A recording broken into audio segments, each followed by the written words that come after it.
آج ہم بات کریں گے ہمارے محبوب نبی اکرم کے بے شمار معجزات کے بارے میں۔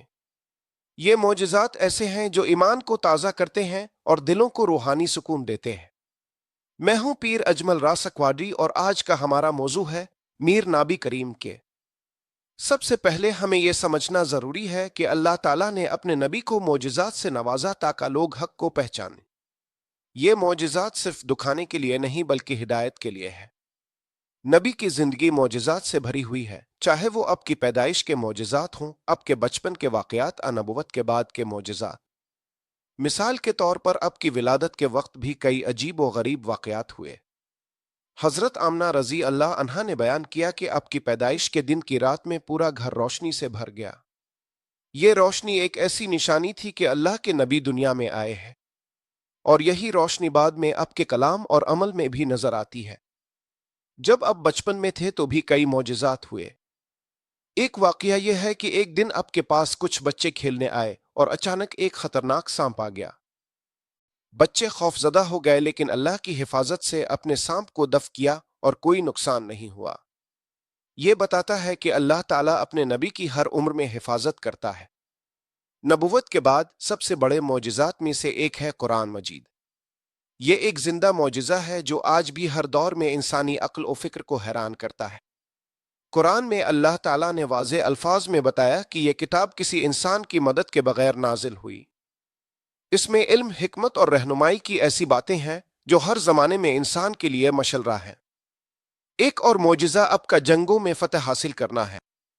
بدر، احد اور خندق کی جنگیں صرف انسانی کوشش سے نہیں جیتیں گئیں بلکہ اللہ تعالیٰ کی مدد اور معجزات کی بدولت کامیاب ہوئیں۔ ایک دلچسپ واقعہ یہ ہے کہ غزوہ احد میں جب دشمن کی تعداد بہت زیادہ تھی، اللہ تعالیٰ نے ایک ایسا مظہر دکھایا کہ مسلمانوں کا حوصلہ دوبارہ بڑھ گیا اور وہ فتح کے قریب پہنچ گئے۔ حضرت معصومین اور صحابہ کرام کی زندگی میں بھی اب کے معجزات کا اثر نظر آتا ہے۔ ایک بار ایک شخص بیمار تھا اور اپنے دعا کی اور اللہ تعالیٰ اللہ نے اس کی بیماری ختم کر دی۔ ایسے بے شمار واقعات ہیں جو بتاتے ہیں کہ آپ اللہ کے منتخب پیغمبر ہیں اور اللہ تعالیٰ نے آپ کو ان معجزات کے ذریعے لوگوں کے لیے نشان بنایا ہے۔ ایک اور نمایاں معجزہ آسمانی اور زمینی واقعات میں ہے۔ بارش کی دعا، خوراک کی کثرت اور دشمنوں کے دلوں میں خوف پیدا کرنا، یہ سب اب کے معجزات میں شامل ہیں۔ ایک دن ایک چھوٹا سا قافلہ کھانے کے بغیر شدید پریشانی میں تھا۔ اپنے دعا فرمائی اور اللہ تعالیٰ نے ان کے لیے خوراک بھیج دی جس نے سب کو حیران کر دیا۔ سب سے اہم بات یہ ہے کہ یہ معجزات ایمان کو مضبوط کرنے کے لیے ہیں، غرور دکھاوا کرنے کے لیے نہیں۔ ہر معجزہ ہمیں یہ سکھاتا ہے کہ اللہ تعالیٰ کی قدرت لامحدود ہے اور ہمارے نبی اللہ کے خاص منتخب بندے ہیں۔ آج کے دور میں بھی ہم قرآن کی تعلیمات، اب کی سیرت اور صحابہ کرام کے قصص سے یہ معجزات محسوس کر سکتے ہیں۔ یہ معجزات ہمیں اخلاق، ایمان اور صبر کی راہ دکھاتے ہیں۔ ہمیں چاہیے کہ ہم اپنے دلوں میں ایمان کو مضبوط کریں، نبی کی تعلیمات پر عمل کریں اور اللہ تعالیٰ کی رضا کے لیے زندگی گزاریں۔ سب سے پہلے یہ جاننا ضروری ہے کہ اللہ تعالیٰ نے نبی کو معجزات سے نوازا تاکہ لوگوں کو حق کی پہچان ہو اور وہ سچائی کی طرف آئیں۔ یہ معجزات صرف دکھانے کے لیے نہیں بلکہ لوگوں کی ہدایت کے لیے ہے۔ ولادت کے معجزات، اب کی پیدائش کے وقت بھی کئی عجیب و غریب واقعات ہوئے۔ حضرت آمنہ رضی اللہ عنہا نے بیان کیا کہ جب اب پیدا ہوئے تو پورے گھر میں روشنی پھیل گئی اور ایک خوشبو ہر طرف محسوس ہوئی۔ کچھ لوگ کہتے ہیں کہ یہ روشنی اتنی تھی کہ پورا گھر دن کی طرح روشن محسوس ہوا۔ یہ اللہ تعالیٰ کی نشانی تھی کہ ایک عظیم نبی دنیا میں آئے ہیں۔ بچپن کے معجزات، جب اب بچپن میں تھے تو بھی کئی معجزات ہوئے۔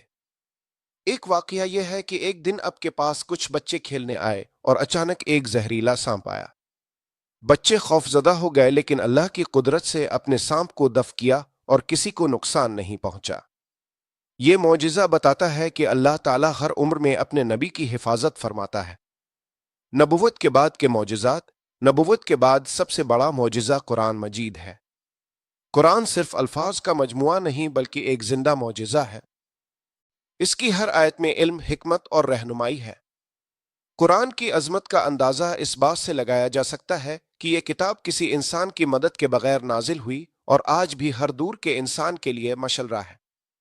جنگوں میں معجزات، حضرت نبی اکرم کی زندگی کے معجزات صرف تعلیم اور دعا تک محدود نہیں تھے